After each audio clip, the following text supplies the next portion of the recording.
Kali ni kita ada Bowie version nombor 2 WM02.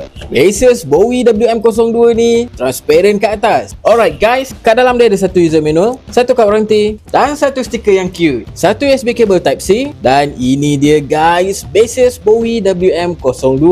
Korang tengoklah tu, bulat dia punya lampu. Ada lampu satu kat depan, kat belakang menggunakan type C. Bateri boleh tahan sampai 5 jam. Touch sensor dia ada kat atas ni. Dan macam biasa guys, kalau kita masuk kat telinga, fit cantik guys. Salah satu faktor yang aku minat dengan bases ni adalah dia punya noise cancellation yang power. So bila kita masuk je dalam telinga, bunyi persekitaran tak dengar sangat. So kalau kita duduk jogging kat tempat yang bising ataupun pergi kat tempat yang bising, tak dengar langsung bising-bising kat tepi tu. Lagi satu yang best dengan bases ni, kalau kita buka full volume, kuat dia memang kuat gila dan best gila dia punya bass dia. Memang merentu-rentu, rasa macam duduk kat depan speaker. Untuk model ni, dia pun boleh main game dan dia boleh connect dengan app Bases. Ok, ni app Bases guys, WM02. Alright, korang tengok kita boleh tukar dia punya equalizer. So ada classic, mega bass, hi-fi, macam-macam jenis. Gesture setting kita boleh tukar juga. Dan the best is kita boleh on low latency mode untuk main game. So on je ni, main game tak ada masalah langsung. Dan kalau korang hilangkan dia, korang boleh cari balik di mana last location korang disconnect. Untuk mic dia pun tak perlu diragukan lagi. Korang tengoklah tu dia punya graph, mic dia power. Korang dengarkan sendiri.